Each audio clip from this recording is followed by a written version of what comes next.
के बावजूद भी जो मतलब आतंकवाद, जो हम बार बार ये कहते हैं कि अमेरिका में एक ही बार केवल आतंकवादी हमला हुआ, उसके बाद में हमला हुआ नहीं। उसी तरह से हम देखते हैं कि लंदन के अंदर की बात है, क्योंकि उनकी सरकारें अपने यहां आतंकवाद का हमला ना हो इसके लिए बहुत सारी सावधानियां बरतती है। हमारे हिंदुस्तान की सरकार एक है कि जो हिंदुस्तान की जनता को मरने के लिए छोड़ देती है। 26/11 के बाद हमला होगा, फिर मुंबई के ट्रेन में हमला होगा, फिर आज देखिए कल ही जो आपने एक ब्रेकिंग न्यूज चलाया, सबसे पहले जो न्यूज चलाया कि बीड़ के अंदर भी वहां पर एक ट्रांजिस्टर में बैटरी लगाते समय वो बम था, वो फूट गया और वहां पर लोग जख्मी हो गए। तो ये लोगों की तरफ से जनता की जो सुरक्षा होनी चाहिए उसके लिए सरकार को कोई मायने नहीं है, और इसीलिए उनका काम एक ही है, दंगे भड़कते रहेंगे। मैं ये एक बात विशेष रूप से यहां पर रखना चाहता हूं। देखिए, मोदी की सरकार वहां पर आ गई गुजरात में, आज तक वहां पर एक भी दंगा नहीं हुआ, जबकि महाराष्ट्र में कांग्रेस की गवर्नमेंट है। तो आज हिंदुस्तान में सबसे ज्यादा दंगे उत्तर प्रदेश में हुए और दूसरा नंबर है कि वहां पर महाराष्ट्र में हुए। यानी कांग्रेस या ये सरकार चाहती है कि दंगे भड़के, लोगों की भावनाओं को ठेस पहुंचे और उसका उपयोग हम बना करके वहां से अपना वोट बैंक मजबूत करें। मुझे लगता है कि यही कारण है, उसके ऊपर कार्रवाई नहीं हो रही है। बिल्कुल, और ये कार्रवाई की मांग खुद इन लोगों ने की है और ये भी कहा है कि हम सरकार के उचित स्थान पर जाकर इस बात को भी कहेंगे। हम आपको अब दिखाते हैं कि वेदों के विषय में क्या हुआ। हो रही है साजिश हिंदू धर्म के खिलाफ।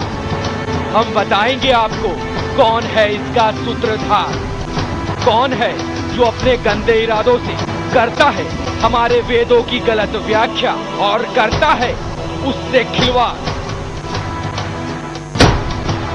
और अब तक हमने जाकिर को बार कई बार कहा कि आप चर्चा में सामने आइए, सारे प्रकार के ऑप्शन दिए, लेकिन अभी तक भी वो नहीं आए। मैं डॉक्टर जाकिर नाइक से ये पूछना चाहूंगा कि इस्लाम पहले है या हिंदुइज्म पहले है? अगर हिंदुइज्म पहले है तो फिर आप इस्लाम को क्यों नए ढंग से प्रस्तुत कर रहे हैं? आपको भी उसी में शामिल हो जाना चाहिए। जैसा हमारे यहाँ पर महिलाओं में और पुरुषों में बराबरी है, लेकिन इस्लाम में बराबरी नहीं है। इस्लाम में महिलाओं को आधा माना गया है। मैं ये अनुभव कर रहा हूं कि जाकिर साहब प्रत्येक बात को और प्रत्येक संदर्भ को गलत रूप में प्रस्तुत करके लोगों को, श्रोताओं को गुमराह कर रहे हैं। नाइक साहब वो उदाहरण क्यों नहीं देते, जब सीता और उनकी बहनों का विवाह हुआ तो वहां पर पर्दा नहीं था, इसलिए हिंदू धर्म के साथ बुर्का प्रथा को जोड़ना सरासर गलत है। जितने हमारे देवियों के चित्र है, मैं मतलब जो नारी है हिंदू धर्म में उसकी बात ही छोड़ देता हूं, जो देवियों के चित्र है क्या वो बुर्के में है? तो इसका उत्तर जाकिर नाइक ने देना चाहिए। यहाँ पर जो इस्लाम में या जो जाकिर नाइक कहते हैं कि आदमी की नजर बुरी होती है उसके लिए बुर्का होना चाहिए, हिंदुस्तान में तो आदमियों को बताया गया है कि मतलब आपको स्त्रियों के साथ व्यवहार कैसा करना चाहिए, तो यहाँ पर बात ही नहीं आती है। तो ये जो बातों को आप तोड़ मरोड़ करके यहाँ पर रख रहे हैं, इससे जाकिर नाइक को बाज आना चाहिए। जाकिर नाइक ने वो संदर्भ केवल बोल दिया है कि ऐसा कहा है, लेकिन मूल श्लोकों को उसने सामने नहीं रखा। जब तक मूल श्लोक सामने नहीं होगा तब तक हम इस पर कोई टिप्पणी करना उचित नहीं मानते, क्योंकि वो हर बात में ये बोलता है कि मैं शास्त्र प्रमाण देता हूं, शास्त्र प्रमाण देता हूं। क्योंकि हमारे यहाँ पर्दा है, मान भी ले चलिए कि हमारी परंपरा में फिर भी दिखता है कि भारतवर्ष में पर्दा होता है, तो इस पर्दे को बुर्के से आप कैसे कर सकते हैं कि उसकी बात में कोई आधार है? और वो एकदम आधारहीन, शास्त्रहीन और कुतर्क ही कर रहा है। मैं जाकिर नाइक से जानना चाहता हूं कि वो जरा बताएं कि वो शक्ति किसके पास है जो उन्हें ऑब्जेक्शन करेगा। जाकिर नाइक के इन वक्तव्यों को सुनकर कि भाई आप एक ईश्वरवाद की चर्चा वेद से कर रहे हैं, तो वेद तो आदि सृष्टि से एक ईश्वरवाद की चर्चा की है, पर आप तो नुमाइंदा है कुरान के। कुरान में एक ईश्वरवाद कहाँ है वो बताइए ना। सारे हिरा में जिब्रील और मिकाइल दोनों फरिश्ता आए कुरान सुनाने के लिए, और 5 सूरा जो प्रारंभिक के हैं, पांच आयत जो प्रारंभिक के हैं, इक़रा बिइस्मि रब्बिकल लज़ी खलक़ खलक़ल इंसान मिन अलक़ इक़रा व रब्बुकल अकरमुल लज़ी अल्लम बिल क़लम व अल्लमल इंसान मा लम यअलम। यहाँ 5 आयत जो जिब्राइल अलैहिस्सलाम ने हजरत मोहम्मद साहब को सुनाई। लेकिन इस आयत को सुनाने से पहले क्या हुआ कि हजरत मोहम्मद साहब के बॉडी को चीर करके उनके दिल को निकाला गया और आबे जमजम में धोया गया, फिर शरीर के अंदर में डाल करके उसको सिला गया, तब उनको आयत पढ़ाई गई। पर मैं जाकिर नाइक से पूछना चाहता हूं कि गारे हिरा, हिरा के माने, ये पहाड़ का नाम है, गार माने होता है गुफा, तो उस गुफा के अंदर में ये जो ऑपरेशन हुआ, कौन कौन से इंस्ट्रूमेंट ले गए थे हजरत जिब्रील और मिकाइल अलैहिस्सलाम? तो एक कुरान के लिए जो जाकिर नाइक कह रहे हैं ये सरासर इस्लाम को भी ले डूबेंगे। मैं बार बार बोल रहा हूं, लेकिन मैं हैरान तो इस बात से हूं कि इस्लाम जगत के विद्वान आज तक मुंह क्यों खोलना नहीं चाहते। अगर खोले भी हैं तो वो गिने चुने लोगों ने खोला है, लेकिन आप तो इस्लाम के ऊपर भी कुठाराघात कर रहे हैं, वैदिक धर्म को तो छोड़िए अलग। यही बात भगवत गीता में आतंकवाद है, ये बात रशिया में इसके ऊपर एक दावा दाखिल किया गया था और हिंदुस्तान के तब विदेश मंत्री SM कृष्णा थे, उन्होंने विदेश जाकर के कहा था कि भगवत गीता में कोई आतंकवाद नहीं है। तो यह क्या कांग्रेस की सरकार अब मानती है कि जो जाकिर नाइक कह रहा है वो सत्य है? अगर वो ये परराष्ट्र मंत्री कहता है कि ये गलत है तो उन्होंने जाकिर नाइक के ऊपर कार्रवाई क्यों नहीं की, इसका उत्तर देना चाहिए। बिल्कुल। और वहां क्या वो ये मानते हैं अपने कुरान के सिद्धांतों के अनुसार कि मोहम्मद साहब इंद्र, क्योंकि इंद्र का शब्द का प्रयोग वेद में मुख्य रूप से परमात्मा के लिए हुआ है, तो वो ये बताएं क्या वो मोहम्मद साहब को यहां इस कुंताप सूक्त में दिखलाते हुए इंद्र शब्द का प्रयोग हो गया है, परमात्मा मानने को तैयार हैं?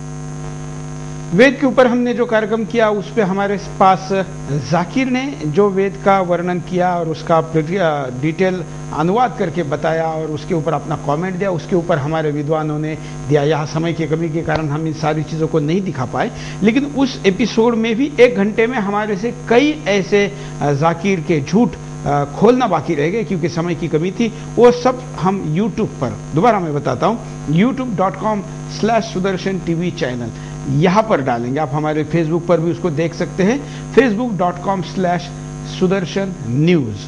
आप इन सोशल नेटवर्किंग साइट के द्वारा हमने जो जो खुलासे इसके ऊपर किए हैं ये भी देख सकते हैं।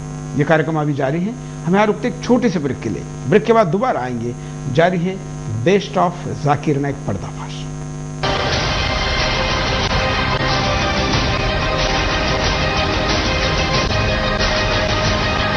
ब्रेक के बाद आपका एक बार फिर से स्वागत है। आप देख रहे हैं जाकिर का पर्दाफाश के वो चुनिंदा अंश जो एक ही एपिसोड में हम आपके सामने दिखाना चाहते हैं।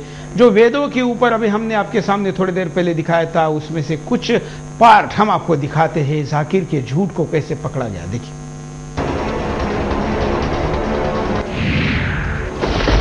झूठ नंबर 1, वेदों में मदीना का उल्लेख है, इसके लिए वो जिस श्लोक का गलत व्याख्या करता है, प्रब्रवाम सरदह सत मदीना श्याम सरदह सतम, यजुर्वेद के अध्याय 36 मंत्र संख्या 24 है। इसका सही अर्थ है कि हे ईश्वर, हम 100 साल तक कभी दीन नहीं रहे और किसी के आगे लाचार नहीं रहे। हम यहाँ पर शत मदीना का संधि विच्छेद करते हैं। शतम अर्थात 100, अदीना का अर्थ होता है हम दीन दुखी ना रहे। इस जाकिर को संस्कृत के व्याकरण का ज्ञान नहीं है। इस श्लोक के शब्द शत मदीना को मदीना समझ बैठा और यही गलत अर्थ बताकर हिंदुओं को बरगलाने की कोशिश करता है और मुस्लिमों में कट्टरता ला रहा है। कहावत है कि बिल्ली को सपने में छिचड़े ही दिखते हैं। इसी तरह जाकिर ने वेदों में दिए गए अदीना शब्द को मदीना पढ़कर लोगों को बता रहा है कि हम 100 साल तक मदीना में रहे। झूठ नंबर 2, जाकिर ने मनुस्मृति की गलत व्याख्या की। मनुस्मृति के मौलान शब्द को मौलाना बताकर धूर्त जाकिर साबित करने में लगा है कि मनुस्मृति में लिखा है कि हर बात मौलाना से पूछकर करना चाहिए। मनुस्मृति का श्लोक